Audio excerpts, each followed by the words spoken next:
ಮಹಾಕುಂಭ ಮೇಳವು ಸನಾತನ ಧರ್ಮವಾದ ಹಿಂದೂ ಧರ್ಮದ ಪ್ರಮುಖ ಧಾರ್ಮಿಕ ಆಚರಣೆಯಾಗಿದೆ. ಕೋಟ್ಯಾಂತರ ಭಕ್ತರು ಇದರಲ್ಲಿ ಭಾಗವಹಿಸಿ ಪುಣ್ಯ ಸ್ನಾನ ಮಾಡ್ತಾರೆ. ಅದರಂತೆ 144 ವರ್ಷಗಳ ನಂತರ ನಡೀತಾ ಇರುವ ಪ್ರಯಾಗ್ರಾಜ್ನ ಸಂಗಮ ತೀರದಲ್ಲಿ ಶ್ರೀ ಪಂಚಾಯಿತಿ ಅಖಾಡ ಮಹಾ ನಿರ್ವಾಣಿ ಮತ್ತು ಶ್ರೀ ಶಂಭು ಪಂಚಾಯಿತಿ ಅಟಲ್ ಅಖಾಡದವರು ಮೊದಲಿಗೆ ಪುಣ್ಯ ಸ್ನಾನವನ್ನು ಮಾಡಿದ್ರು. ಇವರನ್ನ ಇತರ ಅಖಾಡದವರು ಹಿಂಬಾಲಿಸಿದ್ರು. ನಂತರ ಭಕ್ತರು ಸಹ ಸಾಧುಗಳ ನಂತರ ಪುಣ್ಯ ಸ್ನಾನ ಮಾಡಿದ್ರು. ಇನ್ನು ವಿಶ್ವದ ಅತಿ ದೊಡ್ಡ ಧಾರ್ಮಿಕ ಸಭೆಯಾಗಿರುವ ಈ ಮೇಳದಲ್ಲಿ ಹಿಂದೂಗಳು ಮೋಕ್ಷ ಪ್ರಾಪ್ತಿಗಾಗಿ ಪವಿತ್ರ ಸ್ನಾನ ಮಾಡ್ತಾರೆ. ಆದರೆ ಇತರ ಧರ್ಮಗಳಲ್ಲಿ ಮೋಕ್ಷ ಪ್ರಾಪ್ತಿಗಾಗಿ ಏನ್ ಮಾಡ್ತಾರೆ ಅನ್ನೋದಕ್ಕೆ ಉತ್ತರ ಎಲ್ಲಿದೆ ನೋಡಿ.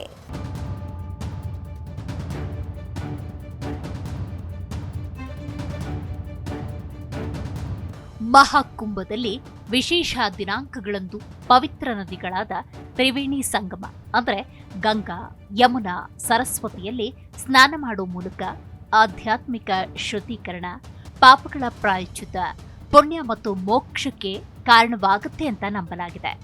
ಇನ್ನು ಮೋಕ್ಷ ಅಂದ್ರೆ ಜೀವನ, ಮರಣ, ಪುನರ್ಜನ್ಮದ ಚಕ್ರದಿಂದ ಮುಕ್ತಿ. ಅಲ್ಲಿ ಆತ್ಮವು ಬ್ರಹ್ಮ ಅಥವಾ ಪರಮಾತ್ಮನಲ್ಲಿ ವಿಲೀನಗೊಳ್ಳುವುದರಿಂದ ಹಿಂದೂ ಧರ್ಮದಲ್ಲಿ ಓರ್ವ ವ್ಯಕ್ತಿಯ ಅಂತಿಮ ಗುರಿಯಾಗಿದೆ. ಇನ್ನು ಮೋಕ್ಷ ಅನ್ನೋ ಪದ ಸಂಸ್ಕೃತದ ಮುಖ್ ಅನ್ನೋ ಪದದಿಂದ ಬಂದಿದ್ದು, ಇದರರ್ಥ ಮುಕ್ತವಾಗಿರುವುದು. ಮೋಕ್ಷವನ್ನ ನಿರ್ವಾಣ ಅಂತ ಸಹ ಕರೆಯಲಾಗುತ್ತೆ.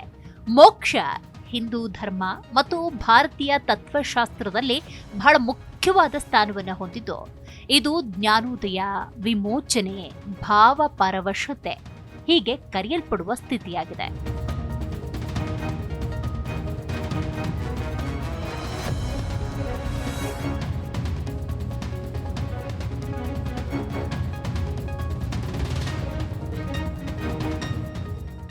ಹಾಗಾದ್ರೆ ಇತರ ಧರ್ಮಗಳಲ್ಲಿ ಮೋಕ್ಷದಂತಹ ಪರಿಕಲ್ಪನೆಗಳು ಹೇಗಿವೆ ಅನ್ನುವಂತ ಕುತೂಹಲ ಖಂಡಿತ ಇದೆ. ಮೋಕ್ಷ ಅನ್ನೋ ಪದವು ಹಿಂದೂ ಧರ್ಮದವರೊಂದಿಗೆ ಸಂಬಂಧ ಹೊಂದಿದ್ರು ಇತರ ಧರ್ಮಗಳಲ್ಲಿಯೂ ಸಹ ಇದೇ ರೀತಿಯ ಪರಿಕಲ್ಪನೆಗಳು ಕಂಡುಬರುತ್ತೆ. ಈ ಪರಿಕಲ್ಪನೆಗಳನ್ನ ವಿವಿಧ ಹೆಸರುಗಳಿಂದ ವಿವಿಧ ಧರ್ಮಗಳಲ್ಲಿ ಕರೆಯಲಾಗುತ್ತೆ. ಆದರೆ ಆ ಎಲ್ಲದರ ಮೂಲ ಅಂಶ ಒಂದೇ, ಬೌದ್ಧ ಧರ್ಮ. ಈ ಬೌದ್ಧ ಧರ್ಮದಲ್ಲಿ ಮೋಕ್ಷವನ್ನ ನಿರ್ವಾಣ ಅಂತ ಕರೆಯಲಾಗುತ್ತೆ.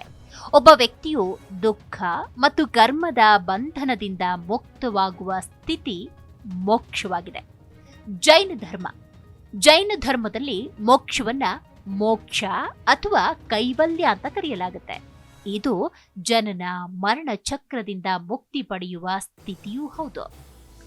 ಸಿಖ್ ಧರ್ಮದಲ್ಲಿ ಮೋಕ್ಷವನ್ನ ದೇವರೊಂದಿಗೆ ಏಕತೆ ಅಥವಾ ಐಕ್ಯ ಅಂತ ನೋಡಲಾಗುತ್ತೆ.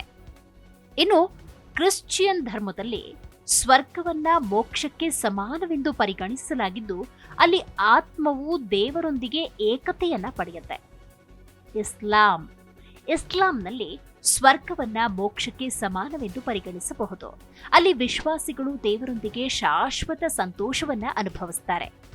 ವಿವಿಧ ಧರ್ಮಗಳಲ್ಲಿ ಮೋಕ್ಷವನ್ನ ಪಡೆಯುವ ಮಾರ್ಗಗಳು ಹೇಗಿವೆ ಅಂತ ನೋಡೋದಾದ್ರೆ, ಮೋಕ್ಷವನ್ನ ಪಡೆಯುವ ಮಾರ್ಗಗಳು ವಿವಿಧ ಧರ್ಮಗಳಲ್ಲಿ ವಿಭಿನ್ನವಾಗಿರಬಹುದು. ಆದರೆ ಎಲ್ಲಾ ಧರ್ಮಗಳ ಕೆಲವು ಸಾಮಾನ್ಯ ಮಾರ್ಗಗಳು ಬಹಳ ವಿಶೇಷ. ಜ್ಞಾನದ ಮೂಲಕ ಆತ್ಮದ ರೂಪವನ್ನ ಅರ್ಥ ಮಾಡಿಕೊಳ್ಳುವುದು ಹಾಗೂ ಪರಮಾತ್ಮನೊಂದಿಗೆ ಒಬ್ಬರ ಸಂಬಂಧವನ್ನ ತಿಳಿದುಕೊಳ್ಳುವ ಮಾರ್ಗವಾಗಿದೆ. ದೇವರು ಅಥವಾ ಪರಮಾತ್ಮನ ಕಡೆಗೆ ಪ್ರೀತಿ ಮತ್ತು ಭಕ್ತಿಯನ್ನ ಹೊಂದುವುದು ಕೂಡ ಮೋಕ್ಷದ ಮಾರ್ಗ. ಇನ್ನು ಕರ್ಮದ ವಿಚಾರಕ್ಕೆ ಬರೋದಾದ್ರೆ, ಸತ್ಕರ್ಮಗಳನ್ನ ಮಾಡುವುದರಿಂದ, ಪಾಪಗಳಿಂದ ದೂರವಿರುವುದರಿಂದ ಪುಣ್ಯವನ್ನ ಗಳಿಸಬಹುದು ಅಂತ ಹೇಳಲಾಗತ್ತೆ. ದೇಹ ಮತ್ತು ಮನಸ್ಸನ್ನ ನಿಯಂತ್ರಿಸುವ ಮೂಲಕ ಜ್ಞಾನೋದಯವನ್ನ ಪಡೆಯುವ ಯೋಗ ಮಾರ್ಗವೂ ಕೂಡ ಮೋಕ್ಷದ ಸಂಕೇತ. ಧ್ಯಾನದ ಮೂಲಕ ಮನಸ್ಸನ್ನ ಶಾಂತಗೊಳಿಸುವ ಮತ್ತು ಆಂತರಿಕ ಶಾಂತಿಯನ್ನ ಸಾಧಿಸೋದು ಕೂಡ ಮೋಕ್ಷದ ಮಾರ್ಗವೇ ಆಗಿದೆ. ಮೋಕ್ಷ ವಿವಿಧ ಧರ್ಮಗಳು ಮತ್ತು ಸಂಸ್ಕೃತಿಗಳಲ್ಲಿ ಕಂಡುಬರುವ ಸಾರ್ವತ್ರಿಕ ಪರಿಕಲ್ಪನೆಯಾಗಿದ್ದು, ಪ್ರತಿಯೊಬ್ಬ ವ್ಯಕ್ತಿಯು ಸಾಧಿಸಲು ಬಯಸುವ ಸ್ಥಿತಿ ಇದು. ಆದಾಗ್ಯೂ ಮೋಕ್ಷವನ್ನ ಪಡೆಯುವ ಮಾರ್ಗಗಳು, ವಿಧಾನಗಳು ಒಂದು ಧರ್ಮದಿಂದ ಮತ್ತೊಂದು ಧರ್ಮಕ್ಕೆ ಬದಲಾಗಬಹುದಾಗಿದೆ. ಇನ್ನು ಹಿಂದೂ ಧರ್ಮದಲ್ಲಿ ಈ ಮೋಕ್ಷದ ಕುರಿತಂತೆ ಅಪಾರ ಗೌರವ ಇದೆ. ಮಹಾಕುಂಭಮೇಳದಲ್ಲಿ ಸ್ನಾನ ಮಾಡಿದ್ರೆ ಮೋಕ್ಷ ಪ್ರಾಪ್ತಿಯಾಗತ್ತೆ ಅನ್ನೋದು ನಂಬಿಕೆ. ಮಹಾಕುಂಭದಲ್ಲಿ ರಾಜು ಸ್ನಾನದಲ್ಲಿ ವಿವಿಧ ಅಖಾಡದ ಸಾಧು ಸಂತರು ಪವಿತ್ರ ನದಿಯಲ್ಲಿ ಸ್ನಾನ ಮಾಡ್ತಾರೆ. ಮಕರ ಸಂಕ್ರಾಂತಿಯಂದು ಮೊದಲ ರಾಜು ಸ್ನಾನ, ಮೌನಿ ಅಮಾವಾಸ್ಯೆಯ ದಿನದಂದು ಎರಡನೇ ರಾಜು ಸ್ನಾನ, ಮೂರನೆಯ ಶಾಹಿ ಸ್ನಾನವು ಬಸಂತ ಪಂಚಮಿಯಂದು ನಡೆಯುತ್ತೆ. ಇನ್ನು ಕೊನೆಯ ರಾಜು ಸ್ನಾನ ಮಹಾಶಿವರಾತ್ರಿಯ ದಿನದಂದು ನಡೆಯುತ್ತೆ. ಈ ಮೂಲಕ ಮಹಾಕುಂಭಮೇಳವು ಸಂಪನ್ನಗೊಳ್ಳುತ್ತೆ. ಈ ರಾಜ ಸ್ನಾನದ ಮೂಲಕ ಮೋಕ್ಷ ಪ್ರಾಪ್ತಿ ಎನ್ನುವುದು ಹಿಂದೂ ಧರ್ಮದ ನಂಬಿಕೆಯಾಗಿದೆ.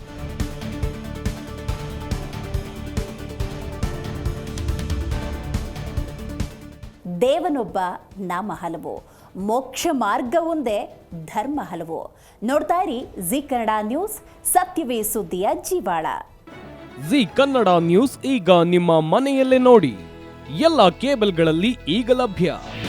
ನಿಮ್ಮ ನೆಚ್ಚಿನ ಜಿ ಕನ್ನಡ ನ್ಯೂಸ್ ಈಗ ಸನ್ ಡೈರೆಕ್ಟ್ ನಲ್ಲಿ number 292, Tata play number 1664, Jio TV number 1334, NXT digital number 30, in cable number 30, city networks 51, U digital number 162, GTPL number 17, Rockline telecommunications number 42, Shri Basaveshwara cable number 168, rural cable network 60, Vinayaka digital 57, Abhishek cable 821, city channel 53, Siddeshwara cable network 57, ವಿ4 digital infotech 628, Surya digital networks 53, Gajanan digital number 836, Malnad infotech private limited number